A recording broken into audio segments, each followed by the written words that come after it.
Yo, what up? This is Kevin Liles, and you're watching SoulCulture TV.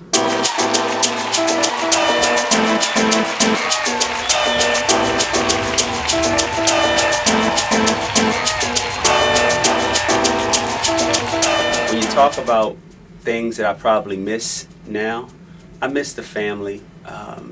Say 200 people all working for the same thing, the same goal. I miss getting people their first houses and first car or first kid, or going to their wedding or their bar mitzvah, or whatever it was for their kids. I miss that. But God wants us to evolve, and I want to take on bigger risks and bigger challenges in order to have bigger successes and change the world. So the only way I can do that is to remove myself. I'll always be Def Jam my whole life because I'm so much part of the culture. But more importantly, I want to be a greater contributor to society, and I think I want to be global. And the way to be global is not just do music. It's be an ambassador of culture, and I'm looking forward to that. Well, I go back to the Def Jam days, and even before me coming to Def Jam, was a company called Rush Management.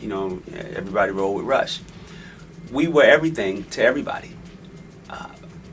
I don't know how not to be everything to everybody, and we need to have that trusted relationship again between the artist and the record label. But we both have to give a little something. We have to put more effort in being holistic managers of an artist, because really we're not trying to be a record label, you're trying to be a manager, and vice versa.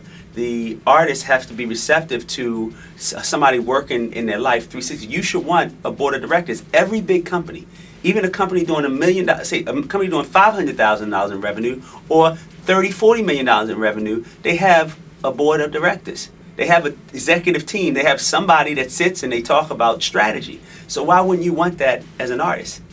When you have, when you're taking a company public, which is what we do for every artist, we put seed money like a private equity person, and we take it public. So those of us who invested in Microsoft or Apple or McDonald's, when you put your initial money in, you keep your stock. So why shouldn't we share in stock if we're helping building a brand? Oh, if you don't look at yourself as a brand, if you're just putting out records, that's something different. I don't want a 360 on you anyway.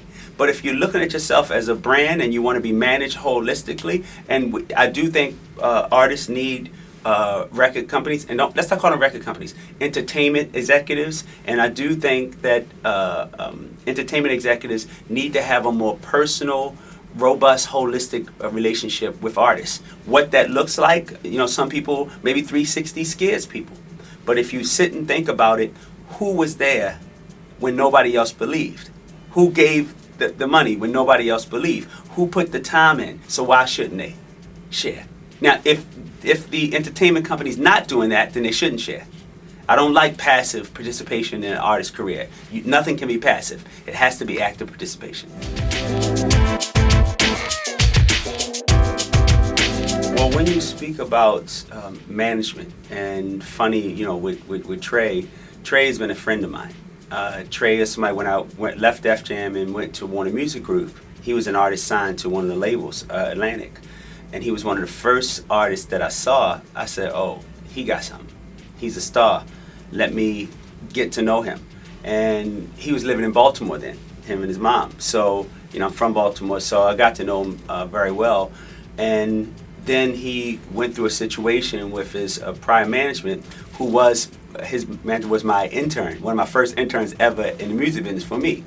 So, I tried to put things in a place where, they could work things up, but they decided to part ways. They're still friends, and we all great. And he asked me, he said, Kev, can you help me through this situation?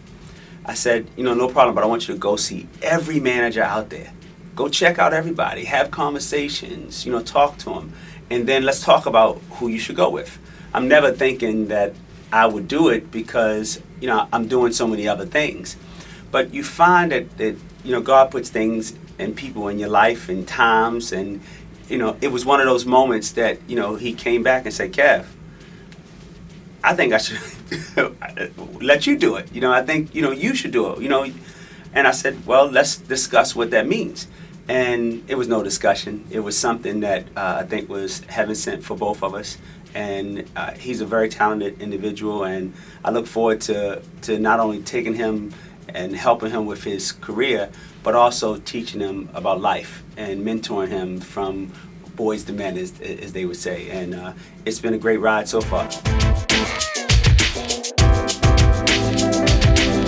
I want to build a entertainment company. Not because I need to build it, because I have a lot of people that I want to make rich.